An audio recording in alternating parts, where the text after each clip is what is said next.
right, boys. So today we have something a little different. Someone that hasn't been on the channel yet, we haven't watched the man, the myth, the legend. From what I heard, right? Dan's screen takes. Apparently, he has many videos like this where he goes over the arcs, right? Like arc 1, arc 2, arc 3 of ReZero, and goes more into depth into them. And I'm very interested to see what he has to say today, because today we're gonna be doing arc 1, right? The title is ReZero's first arc is smarter than you think. It's been a while. It's been a very long time since I since I pulled up to arc 1, so I am very interested to see what he has to say about arc 1, right? Maybe details, foreshadowing that I forgot about or don't even know about. So let's get into it. This was the moment that ReZero fully clicked for me. That's not to say I wasn't enjoying it prior. I absolutely was. I was crying like a little baby at this part. But here, in the heart of its third arc, is when its themes crystallized and the show revealed itself as something far more intelligent, introspective, and genre-defying than I was giving it credit for. It forced me to reevaluate everything that happened before under a new lens. And it made me realize that so many of the moments I thought were fluff were instead meticulously thought out and carefully planted threads. Yeah, I think that's why arc 3, because of, bro, the way that arc 1 and arc 2 are written, that's why arc 3 hits so fucking hard. That's why episode 15, the build up to episode 15 and 18 is just, it's just a fucking masterpiece. It's just like beautiful, bro. The first arc, with its much smaller scope, seems almost quaint in hindsight.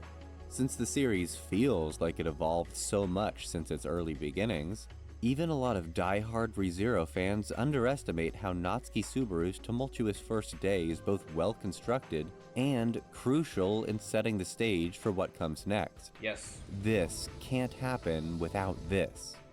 Facts. This video is an analysis of Arc 1, which consists of episodes 1 through 3, but I want to make it clear here and now what kind of analysis that will be. I'm focusing primarily on the writing. When people think of writing, they might think of how memorable the dialogue is, or how detailed the world building and lore is. It's not that ReZero is lacking any of that, but I'm more interested in the invisible ink of the narrative, to borrow the phrase from the screenwriting book by Brian McDonald. Invisible ink is the writing below the surface of the words. Most people will never see or notice it, but they will feel it. Ooh, I like that. Okay, I'm interested. All right, cook, bro. I've noticed that the invisible ink in Arc 1, the deeper structure, subtext, and thematic choices, often gets overlooked. So I'll be breaking down how ReZero's first arc excels in tight, economical storytelling, examining how well it characterizes its protagonist, establishes long-running themes, introduces a compelling story engine and a character arc to show it off, and includes a bunch of setups, payoffs, and foreshadowing that rewards close attention. Part 1. Let's go. The opening. ReZero's opening is far from flashy, but it's surprisingly layered and deliberate. Well-constructed prologues and openings of stories answer two critical questions. What is the tone, and what are the themes? Now, if I were to ask you what the first scene of ReZero is, you would probably say it's Natsuki Subaru's trip to the convenience store. Yeah. But that's only half true. The very first thing we see is actually a flash forward, so I'm going to analyze that in its totality before moving on to Subaru's late night snack run. The very first words in this flash forward prologue are, "This is bad," and it depicts our injured protagonist lying on the floor, on the verge of death. This opening makes it clear up front that at its core, the series has a dark tone. It's a smart writing choice because it isn't long before we see Subaru partaking in comical fantasy shenanigans. But this opening effectively communicates to the audience that things are going to get serious. Yes, it's like pretty much instantly, it's like warning you. That's funny as hell though. Like instantly it's fucking warning you, like letting you know like, yo, this shit about to get bad. It's crazy because like right after that he just gets transported and we like get like some like funny ass scenes, right? Like comedy shit, bro. But like just because like the fact that like show this at the beginning, you already like know, right? You already know like instantly like, yeah, this shit's gonna fuck like be rough, dude. Do you remember the last scene before he gets transported? What do you mean the last scene before he gets transported? People mentioned that the beginning scene was different. The novel, right? What scene are we talking about? I'm pretty sure I heard of the anime and like the novel are like different, right? Yeah, it's anime only. Oh. Oh no, I remember now. No, chill, chill, chill. I remember now. Yeah. No. My bad, my bad. Yeah, it's anime only, and I remember that like I think it was in the novel. It started instantly in the world, right? Am I wrong about that? Like I'm pretty sure there was like no like um.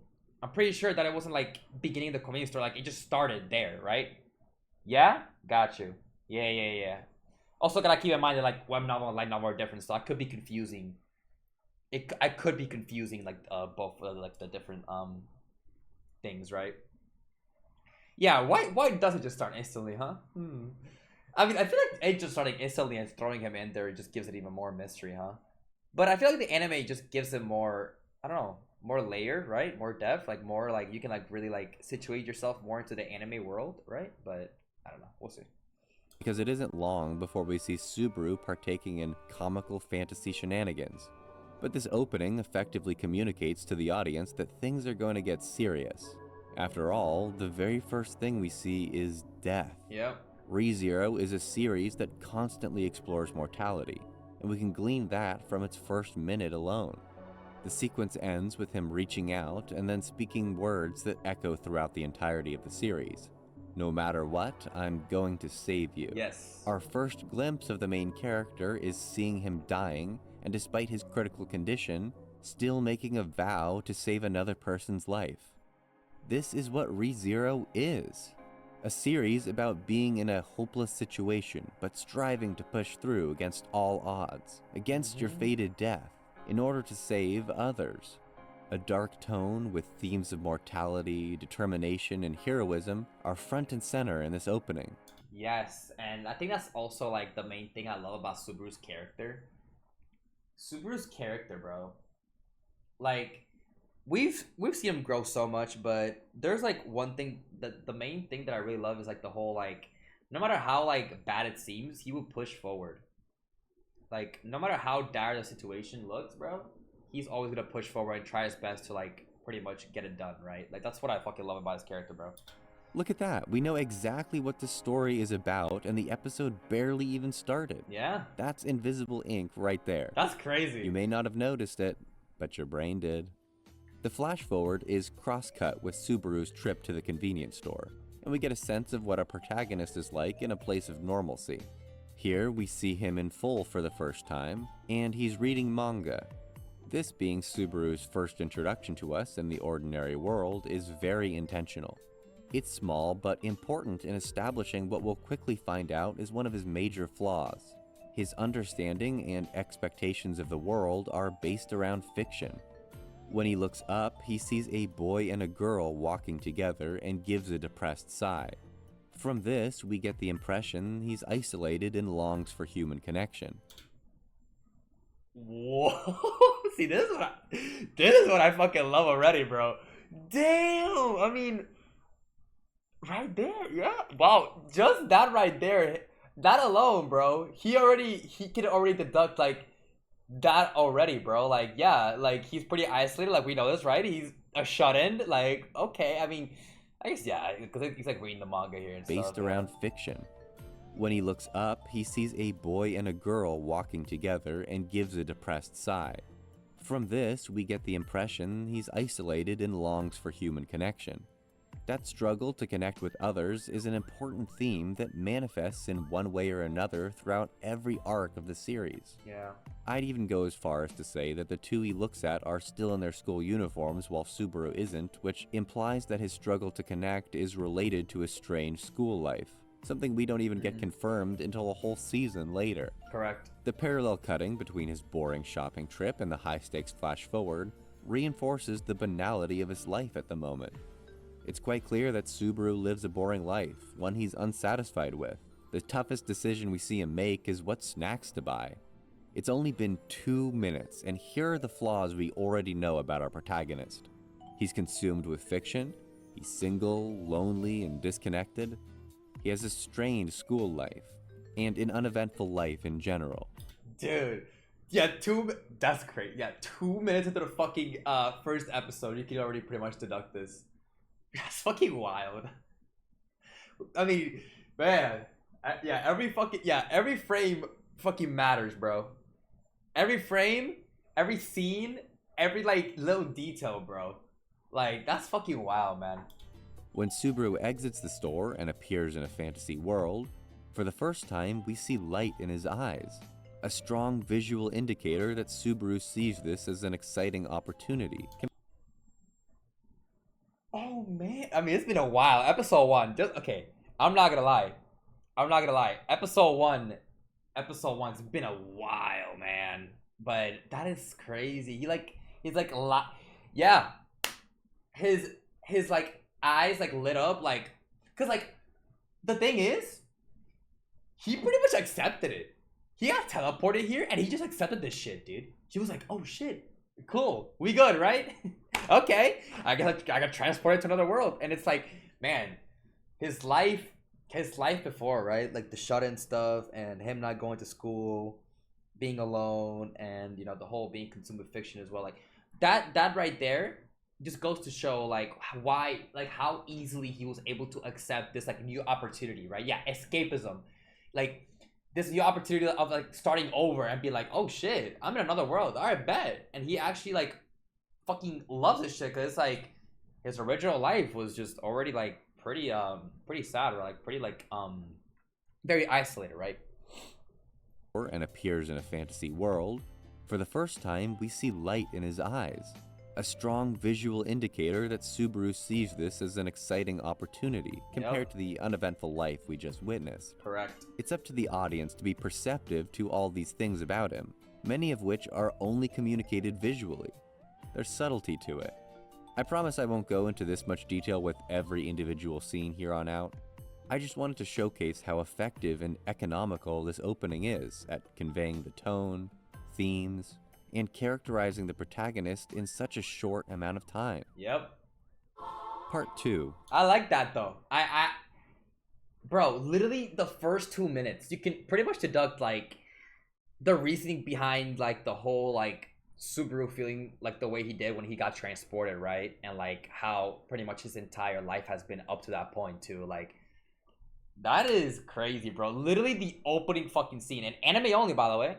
It's an anime only scene. It's not the novel, so I think that's also something to keep in mind. That Tappei probably was just like, I want to like give like more insight into, because like I feel like it just makes way more sense for anime as well, for it to start like this rather than like the novel way, right? Like what if like, yeah, I think that what Tappei did for the anime here is like way better too, like for anime purposes, because like imagine if like ReZero just started like with Subaru in the world, like I don't know, where like frame 1, you know? I don't know. I feel like that would make no sense, and you'd be like very confused, I think. So this opening scene does matter a lot, bro. Of time. Part 2. Save the cat. Save the cat. So, you want a complex protagonist who shows their ugly side. Yeah. Maybe they're an anti-hero that does morally questionable things. Or maybe they're just very flawed. As a writer, you still have to make your audience care about them somehow. There has to be something admirable about them that people can latch onto early on. It's called a save the cat scene. As Blake Snyder explains in his book, conveniently titled Save the Cat, it's the scene where we meet the hero and the hero does something, like saving a cat, that defines who he is and makes us, the audience, like him. When we meet Subaru, there's a lot that's off-putting about him already. He seems self-centered, he's bumbling, impulsive, and often immature. A lot of the audience will agree with a certain someone in the next arc when she describes him as a profoundly irritating and aggravating man. That's why having Subaru help return a lost child to her parents isn't just some side quest diversion, but an integral part of the story structure and a character-defining moment. Yes, I think that I think it's very important to, if you're going to show the flaws of a character, right? That a character is so flawed, right? To be able to show that correctly, you first have to give me a reason to get attached to them, right? What are the amazing qualities, right? Like of this character. And I absolutely love that in ReZero, they're pretty much like starting you off with like with these actions that Subaru does, right? And he's like just like fun, he's just like the comedy aspect too. Like there was like some funny scenes, some fun scenes, and as time went on, you get attached to him. And so once you get attached to Subaru, right? And you start like, remembering and like knowing that he's like a good person deep down and like the good actions that he's done, that's when you really like start to showcase his flaws. And once you start to showcase his flaws, I'm still able to care for him. You know what I mean? Like, even though you're showing me his flaws full on display, I still care for his character and I still want the best for him. That's how you correctly do it. Because if you show the flaws too early on, the first impressions are gonna be bad, and you're probably gonna like motivate me and just like pretty much give me the insight into his character. Like I'm like supposed to like him, like not like him. You know what I mean? So I think that the way they handled it was amazing, man. Let's go. Even though he's hesitant to act until Amelia initiates, he shows he has a caring nature by intervening and being able to succeed in easing the child's nerves when Amelia couldn't. In fact, after a series of various blunders and wild goose chases, it's the only thing we see him actually successful with. That desire to help, even if he's sometimes reluctant or he's not doing it in the best way, crops up repeatedly throughout this arc. He helps Amelia, even when his obligation to do so is erased with the new timeline. He shows a lot of sympathy for Felt and Old Man Rom, despite them being the criminals who stole the insignia. He understands their connection and Felt's ambitions, and finds himself motivated to save their lives too. That's Subaru for you. Like literally early on, you already see like the heroic actions of Subaru and just like how good of a person he is deep down, bro. Like he just cares for people so much, right? He just wants the best for people, and that's what I fucking love about his character, man. Subaru refers to helping the lost child as his one good deed a day, but in screenwriting terms, this is his save the cat moment, plain as day. It's a scene that goes a long way in helping the audience sympathize with him. Yes. And it showcases a childlike innocence and naivety to him that helps you root for him in an arc where there's a lot to be frustrated at him for otherwise. Exactly. I love that. Like, I love the way they let's say they wrote like the way Tappei wrote Subaru, bro. Okay, like the way he was written, bro. I absolutely. It's just fucking masterful. It's a masterpiece. Like the fact that you're able to show the good points of Subaru, and then like even when you show me him at his lowest, at his worst, I'm still able to pretty much care for him and like his character as a whole, right? Maybe I'm not liking the actions and accepting the actions and like pretty much being okay with what he's doing in the moment, but I can appreciate how good of a character he is, how deep of a character he really is. Like an example is like almost, it was like season 1 episode 14, right? It was before 15. It was like 14 when he was like that was like when he was crashing out on Reinhardt, right? Or was it 13? 14? No, 13 was just the Amelia one. 14, he like pushed Reinhardt away. He was like training with Will, I think, and like there was like things here and there of like there was like many points where I was like, oh man, it's just hard to root for him, right? But like I still like I don't accept like the things he's doing, and I know that the things he's doing are wrong, but I still am like, yo, I care for this character. It's hard to do that, bro. It's hard to do that. Like I'm pretty sure like if you go back to my reactions, like you'll see like even though he's like doing all these things, I'm still like rooting for Subaru. Like man, he needs to. Like I really hope that like he like gets over this and shit. You know what I mean? Being able to root for a character even though they're at their lowest and you can see like their flaws on full display, that's perfect writing. Like I didn't hate him, I wasn't like completely put off by his character. Now a lot of people might say otherwise, but me personally, I was mainly rooting for him and I wanted the best for him. And that's perfect writing when even though you're showing me like him fucking up and all these things that he's doing are wrong, I still want the best for him. I'm rooting for him. That's how you do it, bro. 3. The story engine. Subaru's first death at the hands of Elsa the Bowel Hunter and his subsequent restart set in motion what's referred to as the story engine of the series. To very much paraphrase Jacob Kruger of How to Write Your Screenplay, the story engine is a repeatable formula that allows writers to continuously produce new episodes or story arcs from a central premise. So, here's my take on what ReZero's story engine is. In a fantasy world, Natsuki Subaru is trapped in a cycle where he dies and restarts repeatedly, learning more information in each loop in order to progress. The cycle is broken when Subaru grows emotionally enough to overcome the obstacles he faces, and gains a greater understanding of the world around him. This is a great story engine because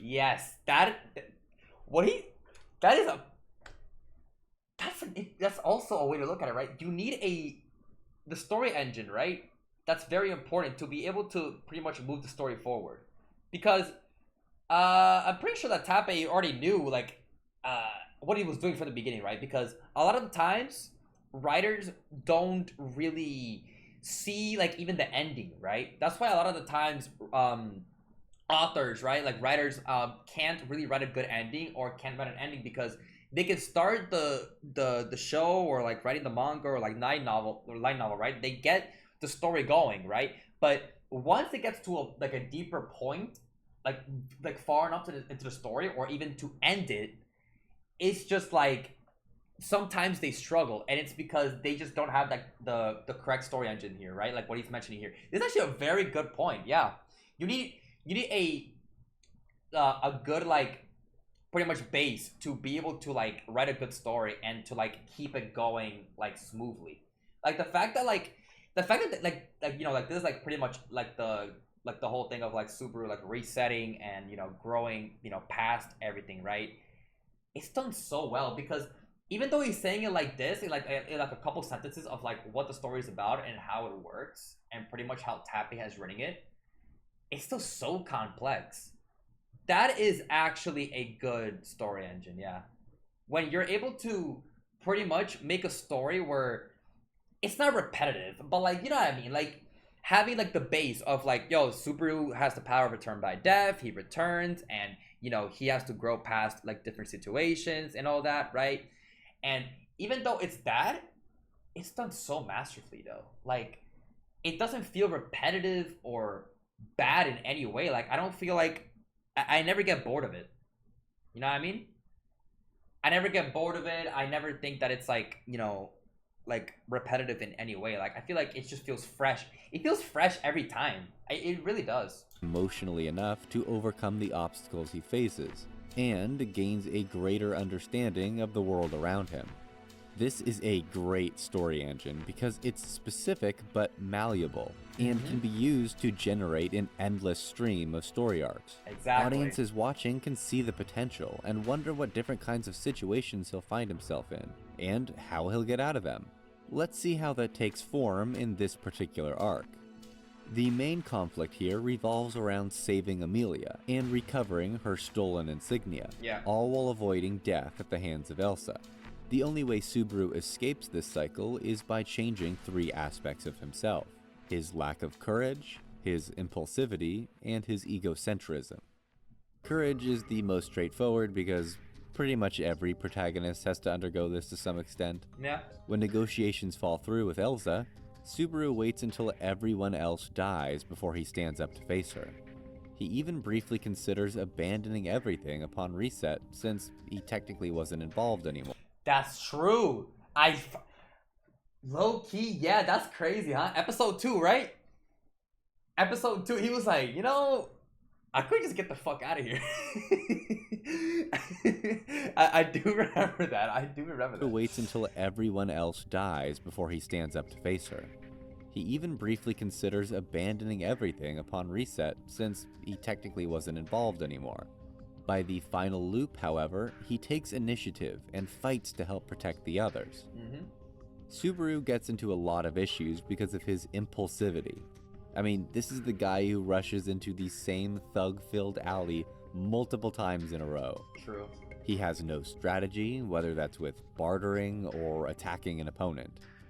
He gains the upper hand by becoming less impulsive. and instead using the knowledge he learned throughout his loops to make more informed choices. Yes, that is actually one of the main things about Subaru, right? We still, okay, no, because we still see this to this day, right? It's definitely way better now. Like, I think a good example of like him like being very impulsive. That's just how he is, though.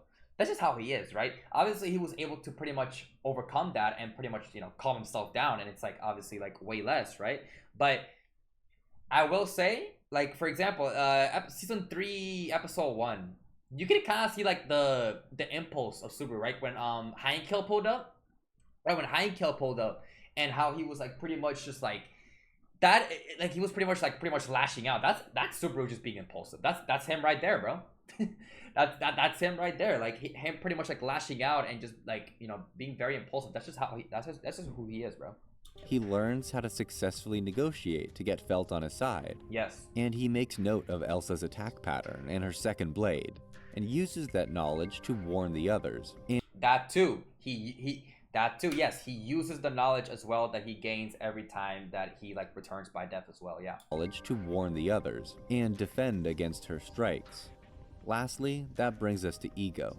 Subaru begins this arc acting like he's the protagonist in a game or manga. He wants to be a hero who saves the day and arrogantly expects everything to revolve around him. But after dying several times, he ends up calling out for help and receives it via Reinhard. This seems small, but his call for help is what ends up breaking the cycle. Yes, and him pointing this out really just goes back to Pride If, huh? The ego. He gets past his own ego, he swallows his own pride, and he pretty much accepts like, okay, this shit is not like some manga, bro. Like, I'm not powerful, I'm not all powerful, I'm not the best, it's GG's, I gotta ask for help. That is the most important turning point, I think, right there too. Like in the beginning, like, I mean, yeah, Reinhardt doesn't just show up in Ayamatsu, I know, but like, I'm just saying, like, the whole main thing of him pretty much like accepting, right? Like pretty much accepting that, like, yo, I'm not the main character of a manga, bro. Like, I'm not the main character of an isekai manga that I'm like the strongest and I can be the demon king. Like, you know what I mean? Like, he pretty much was able to accept that and pretty much get past, try and like get past like this like crazy ego that he had in the very beginning, right? I mean, it was kind of funny though, the episode 1 shit where like bro thought he like had powers and shit. He does have powers, it's just not exactly what he thought. Dying several times, he ends up calling out for help and receives it via Reinhard. This seems small, but his call for help is what ends up breaking the cycle. Yes. As Reinhard is the one who ultimately defeats Elsa. He has to shed his sense of pride and be willing to receive help from others. Yeah, see? Yeah, there we go. Yeah, I said, yeah, exactly. He swallows his pride and he's like, I need help. I need help. I desperately need this shit, bro. Like, and that's a very good turning point for his character. This is what the emotional crux of Season 2 is all about, and we're already seeing it here, albeit in a much less overt way. Let me go back. Give me a sec. Okay, let's go. This is what the emotional crux of Season 2 is all about, and we're already seeing it here, albeit in a much less overt way. He goes from trying to take on the issue on his own to taking part in a team effort. Yeah, it really is. That's crazy. Yeah, it really is like season 2 stuff, but like if you really just go like deep into it in season 1, you can see the exact same shit pretty much. Huh. And we're already seeing it here, albeit in a much less overt way. He goes from trying to take on the issue on his own to taking part in a team effort. Yep. It's a microcosm of his larger arc. That's the point of showing that Amelia arrives faster to the loot house on her own, without Subaru's involvement. Subaru must learn that he isn't the center of the universe. There's some really great symbolism that reinforces this too. The very first shot of the episode is through Subaru's own eyes, and the very last shot is him reflected in someone else's. Of course, this is only the first arc, so he doesn't grow too much. But that's a good thing. We don't want all of his character flaws to be resolved right now. Then we wouldn't have a series. Correct. Arc 1 takes us for a great trial run to show what the story engine is capable of doing, and we as the audience will keep tuning in because of the potential it offers. That's why Arc 1, literally Arc 1, like, it's okay to really not solve the flaws and the problems instantly, bro. It takes time, and it taking time is just obviously way better for the story. You know what I mean? It's just way better for the story, like in terms of writing too. Like, not everything is just solved instantly and quick. Like, even then, to this day, we still see Subaru's like flaws, dude. Like, Subaru is a very flawed character, and I absolutely love that. Like, very real character, bro. Like, you can like feel more connection to him. Part 4: Setups, Payoffs, and Foreshadowing. One of the most satisfying things about Arc 1 is just how tightly it's written. Nearly everything that's introduced has a purpose, with many paying off in this arc alone, and others are seeds that come to fruition later in the series. Let's go all the way back to the opening, because even though I talked about it for so long, there's still something I left out. While checking out at the register, Subaru opens his wallet to find a jagged edge 10 yen coin. It's a seemingly irrelevant detail, until later in the episode, when he pulls out that very coin to perform a magic trick with it and earn the lost child's trust. Yeah. It may be a small beat, but that's another thing that the intro set up. Wow. Yeah. But that's fucking crazy. They already show you the coin here, and it's already like, you'll never know that, like, pretty much like he's gonna help out the fucking kid with the coin here. Helping the lost child ends up having a payoff too. Yeah. Which is also the payoff to Subaru's interactions with the fruit seller. That's double the payoff. Subaru's cell phone is at first used in a minor gag where he can't get a signal, showing how useless his items are. But later, he uses it in negotiations for the insignia when Felt and Old Man Rom misconstrue it as a Metia. But this isn't where it ends for Subaru's phone either, because Subaru's phone is a big old Chekhov's gun. Chekhov's gun is a simple writing principle. If you put a gun on stage in Act 1, you must use it by Act 3. Or, in the case of ReZero, if you show a phone in Arc 1, you must use it to stop a magical flying whale in Arc 3. Pretty much. Wait. Yeah. What was it called? Chekhov's gun. If you put a gun on stage in Act 1, you must use it by Act 3, and that's pretty much what... Wow. That's fucking genius. Yeah, that's... Okay. Dude, this is awesome. Or, in the case of ReZero, if you show a phone in Arc 1, you must use it to stop a magical flying whale in Arc 3. Not only that, but its appraisal as a Metia specifically comes back too, when Subaru uses that appraisal from Felt and Old Man Rom to convince the Krush camp and her allies to believe him.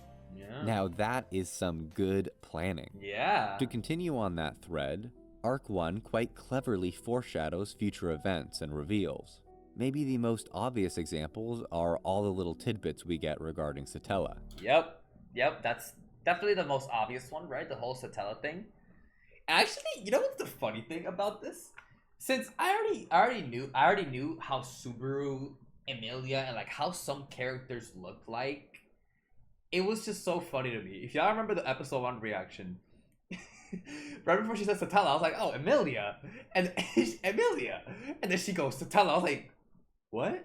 I was like, what? Yeah, look at the face behind her.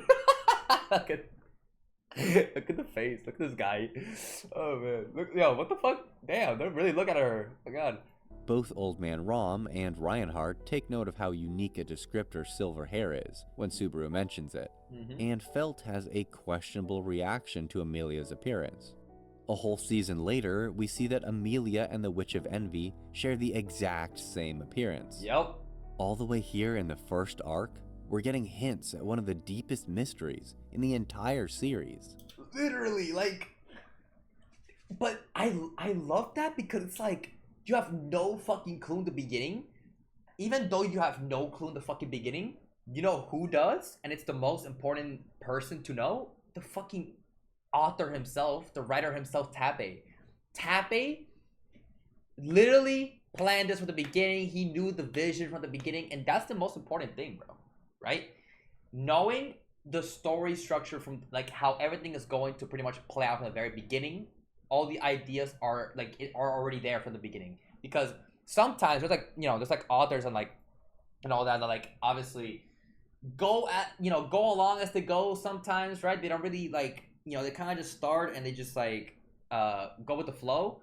But that's how you know that Tape, bro. Tape, he knew what the fuck he was doing from the very beginning, bro. Like he knew he was cooking, man. Like season one, Satella mentioned, and it's not really talked about or like really revealed the entire like like this entire moment right here of like her looking like Amelia. It's not revealed until season 2. So the exact same appearance. All the way here in the first arc, we're getting hints at one of the deepest mysteries in the entire series. yes. There's also a lot of the smaller details you may have missed. Amelia says the word dunderhead, which Subaru notes feels very old school. Yep. And despite being the same age, she thinks Subaru is younger than her. Oh yeah, this is another one that I also know about. Like it's mainly because it's been like said so many times though. Like if y'all remember the reactions, like y'all know that like I pretty much I feel like I pointed it out every single time. If y'all remember, I was like cause like every time Amelia said some shit like that, I was like, Amelia, how old are you, bro? And that was before we watched the season 2 and any news cut content where we got the age reveal. I was like, yo, how old are you, bro?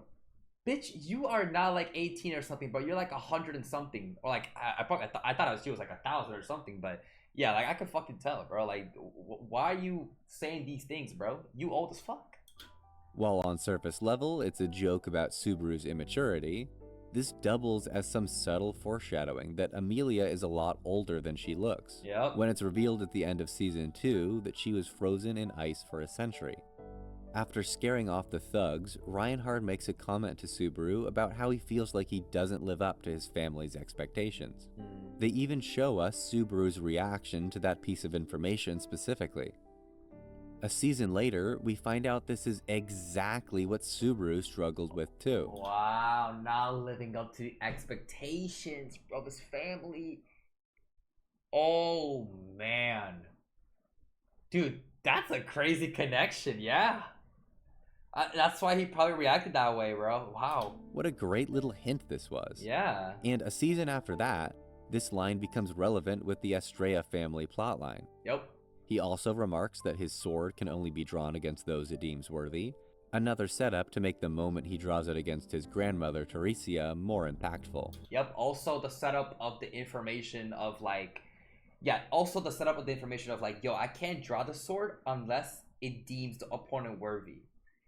So like, when you get that information, like told to you like from the very beginning, and sometimes it even gets like pretty much reinforced throughout the series, and you hear that and you really like actually see the moment happen, like right, like him pulling out a sword for the first time, dude, that shit was so hype, brother.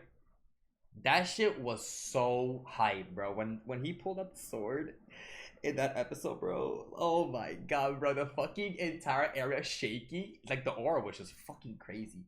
And that's also just magnificent build-up as well.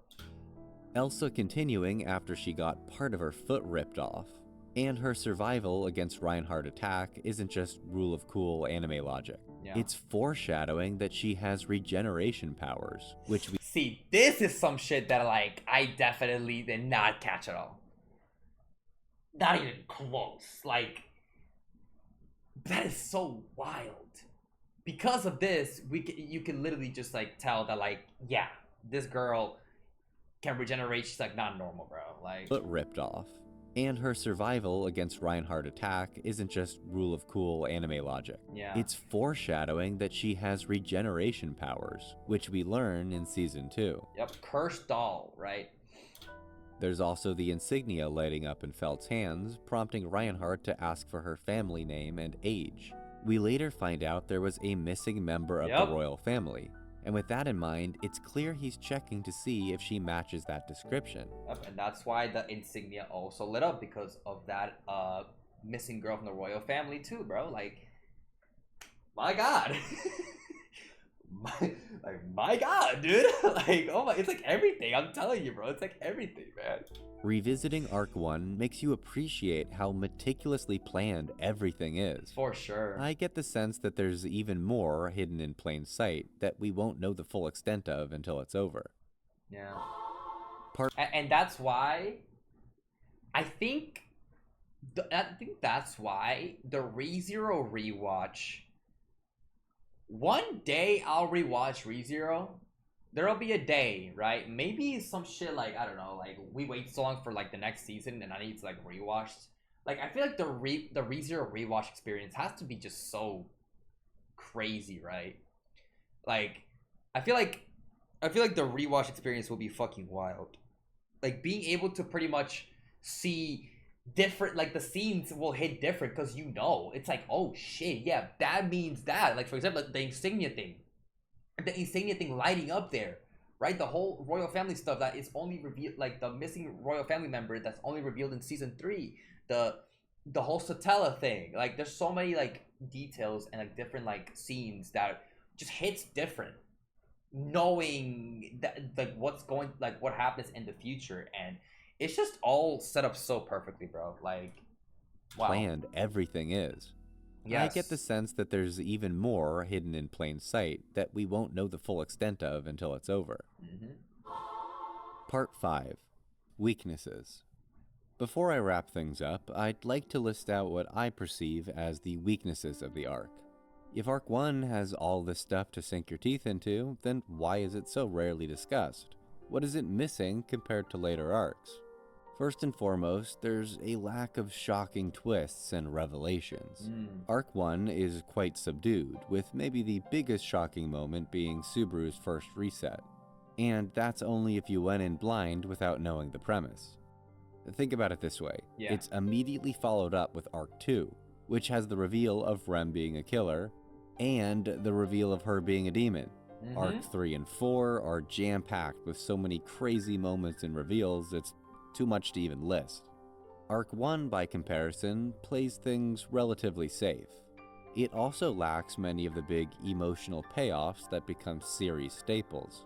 Subaru, Rem, Beatrice, Amelia, and many of the supporting characters undergo powerful emotional transformations, and we don't really get any glimpse of that in this first arc. I think that like you could say it's like a weakness, but it's like I feel like that was also, I think it's done very well because you kind of need to be situated into the world first. You need to start like kind of getting a hang of like what the world is, right? The characters, like, and all that. And you know, I think it's definitely obviously one of the weaker arcs, obviously, because of that reason, which makes sense. I think it's still a good arc. It's just obviously probably, you know, one of the weakest, obviously, but it makes sense because it's like mainly setup. You get more in, like, you know, it's just like setting up the characters and kind of the feel of ReZero. But because of Arc 1, that's why you get Arc 2 and then 3 and then all that peak shit, right? Because you kind of obviously need an introduction. And I think the introduction was very well done. Also, the fact that like the first episode was like an hour long, right? Like, you know, I think that the setup and pretty much presenting the characters and all that, pretty much getting me into this new anime, this new world that is like so like complex, right? I think Arc 1 delivered on that for sure. Rem, Beatrice, Amelia, and many of the supporting characters undergo powerful emotional transformations, and we don't really get any glimpse of that in this first arc. Yeah. Then there's the antagonist. Elsa is characterized as a mercenary with a perverse attraction to cutting open entrails. And beyond that, not much else. She has 2 big knives, and while we'd all love to play with Elsa's big knives...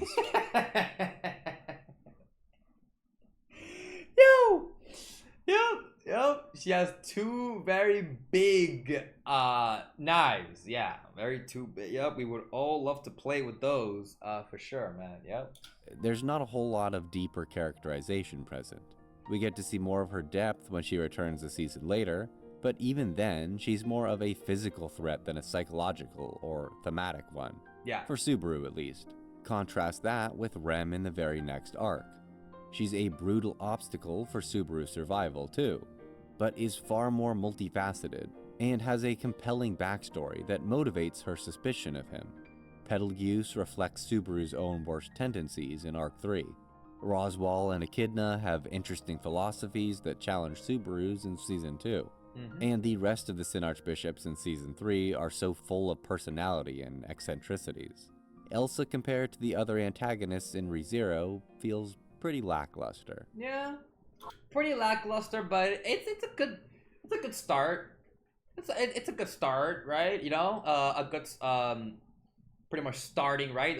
Giving you a starting hand here on antagonist, right? I think she was fine. Just start off, bro. And I mean, after that, we got some crazy antagonists, bro. I mean, the ReZero antagonists are so fucking good, bro. Like every single one, man. Like even Elsa, even though you could say Elsa's like the weakest or like one of the weakest, I think she was still good. That's how fucking good the antagonists are in this series, man. In Season 3 are so full of personality and eccentricities. Elsa, compared to the other antagonists in ReZero, feels pretty lackluster. Conclusion. Arc 1 serves as a great introduction because of how well it sets up Subaru's journey and the larger themes of the story. Correct. Good, amazing introduction. Amazing build-up. Like, we need this arc, right? And even though it's one of the weakest, and maybe the weakest for a lot of people, it's still good. I fucking love this series. Even though it's like one of the weakest, still fucking good though. You know? Conclusion. Still good. Arc 1 serves as a great introduction because of how well it sets up Subaru's journey and the larger themes of the story.